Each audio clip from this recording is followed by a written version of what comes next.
Hi there! In this tutorial, I'm going to show you how to use luminosity masks in portrait photography.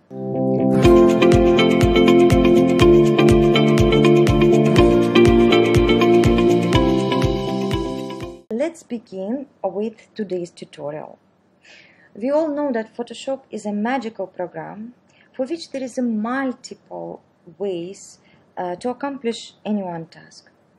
But I feel one of the most fundamental techniques every photographer should know is how to create and use luminosity masks. Creating them is quite a long procedure. That's why I urge you to make an action. I have already uploaded the tutorial on how to make luminosity masks action. You can find the link to that video down below, and in that video I explain it step by step. I know many of you just resist even hearing the word actions, and they don't like the very idea of using actions. And I absolutely agree that no one should just download it without having knowledge how to make it on your own. I urge you to make your very own actions.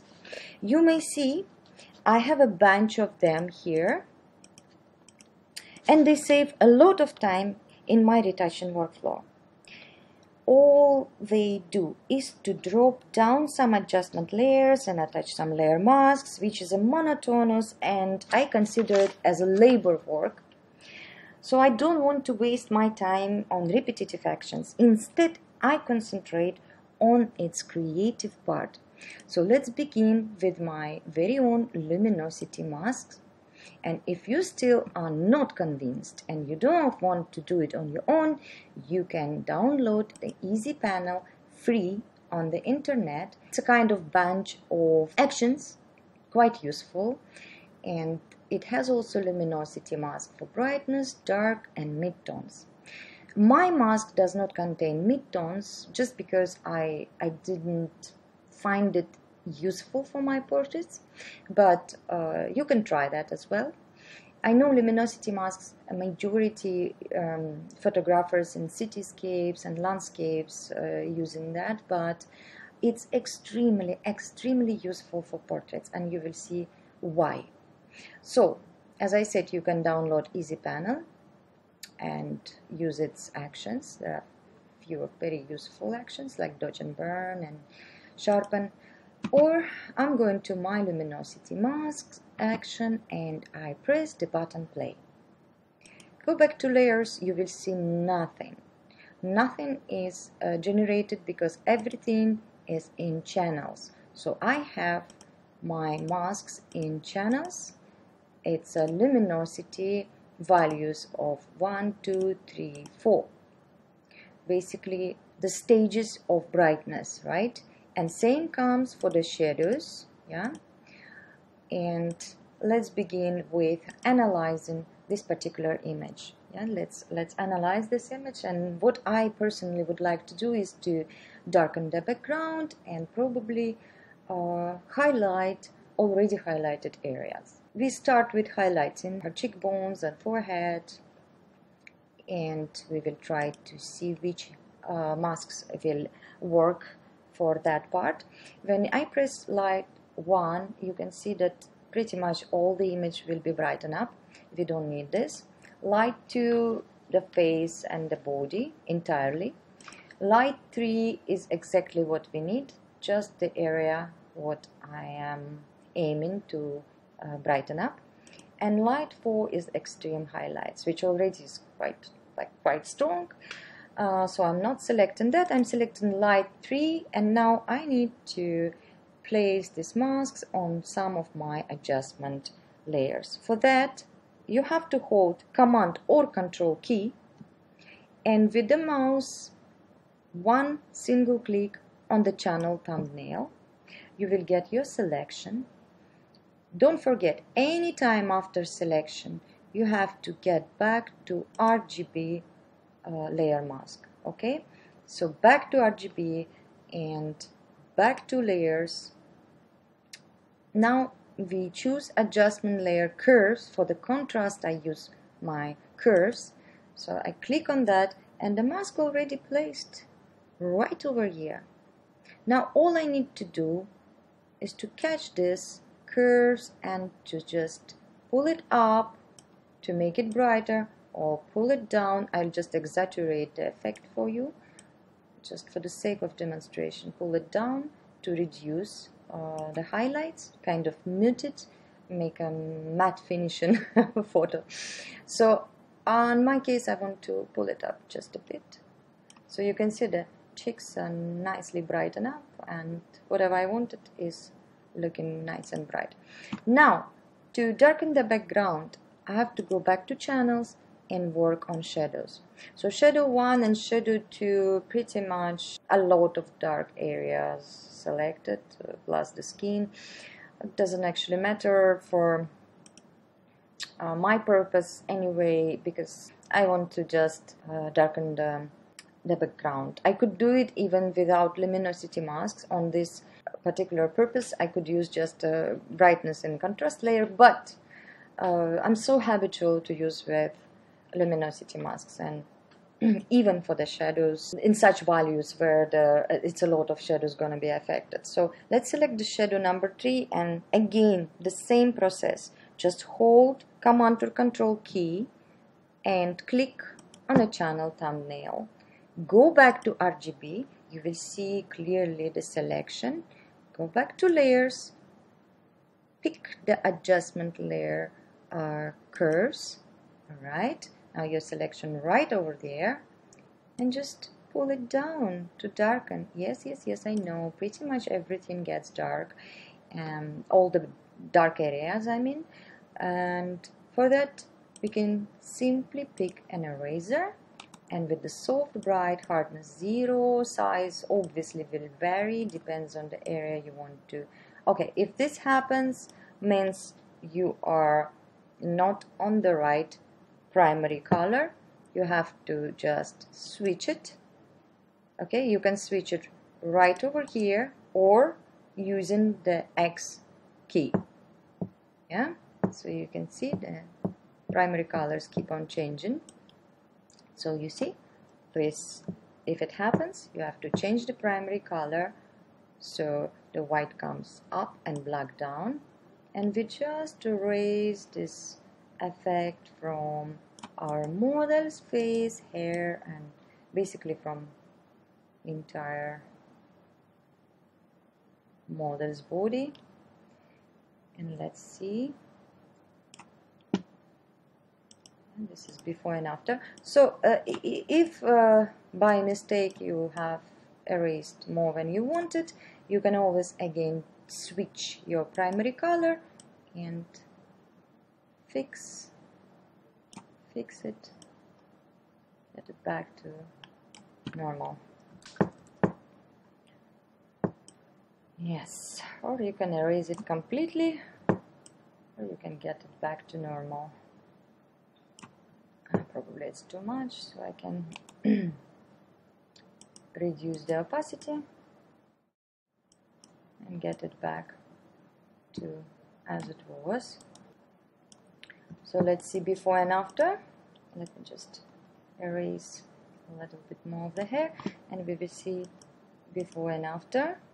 I will group them, both adjustment layers, by holding Command key, selecting both of the layers, and Command or Control and G. So we selected a group just for quick review of what have been done. So you can see I always keep in Navigator a small small image, because nowadays everyone review, you know, the social media using mobile device. It's that size which is gonna be seen, you know, and if the contrast is really good, strong, high contrast, more likely your photo will be picked to review in details, and it will be more attractive. Keep your contrast really high, yeah, try at least. Always you can reduce the effect of whatever you've done. For example, you double click on the icon and you can pull it more, or you can reduce it. It's up to you. You can get back to the upper layer, double click on the icon, and you can highlight it, or you can lighten it up, or you can darken it. No, it's up to you. So you always can come back and do the changes. Or else you can minimize the effect by simply reducing the opacity of the layer. Yeah, just like that. Or even the entire group. So we just like so, we reduce the effect or keep it back to 100. Yeah. So that's what we've done with this image. In no time, basically we have created a 3D effect, given more volume, given more depth, and all you have to do is to memorize how to transfer the layer mask to the adjustment layer, and that's gonna happen very quick.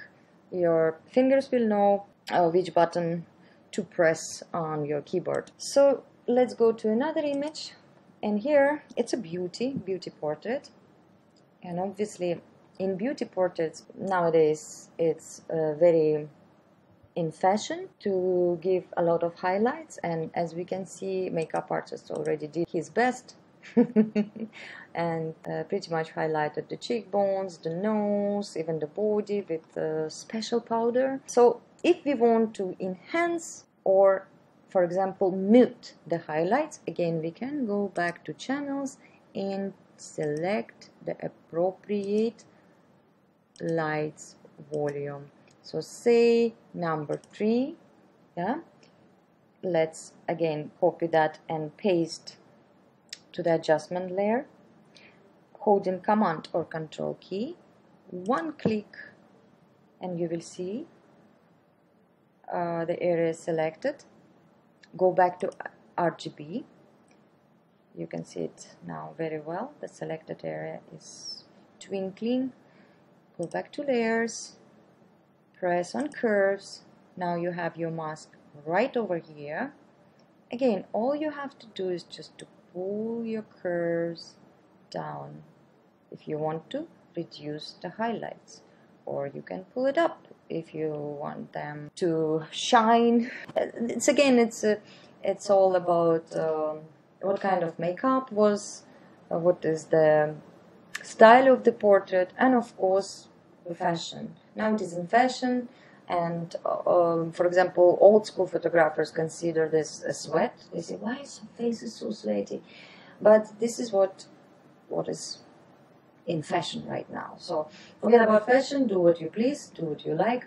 You can mute the highlights, and still we have very prominent highlights on the nose, cheekbones, like a hotspot kind of. So we go back to channels, and now we select light 4, and you can clearly see now this is gonna work exactly on our highlighted areas. Yeah, so let's pick this luminosity mask by pressing again Command or Control key and one click on the thumbnail.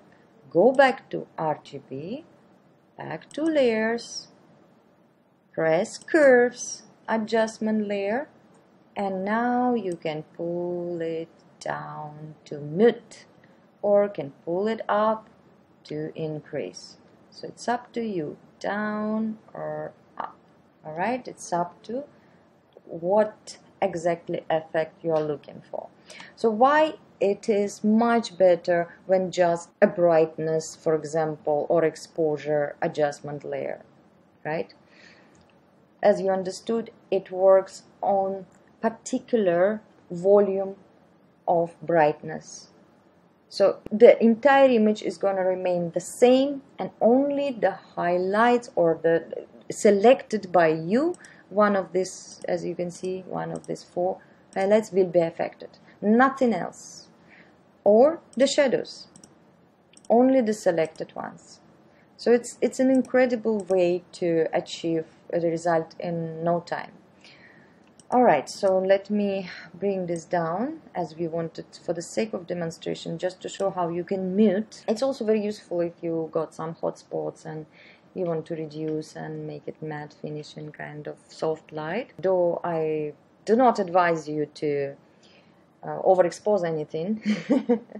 Please, your exposure in studio or anywhere else should be on point, especially studio, because you know, exposure is a crucial part in photography. If you underexpose, you lose the colors. If you overexpose, you lose the texture. So please be careful with the exposure. But if that happens, you know that you can actually try to fix it with luminosity masks. You can see this, right? Before and after. Again, I'm going to group these two by pressing Command Control, selecting both layers, Command or Control G, and we have our group. So this photo, I wanted to show how to reduce the brightness, yeah, and on another photo, it's actually both increasing the highlights and darkening the background. Also, you can successfully implement the same technique to the natural light portraits. For example, here I already done. I felt that this part of the image is too dark, so I just highlighted it slightly with luminosity mask.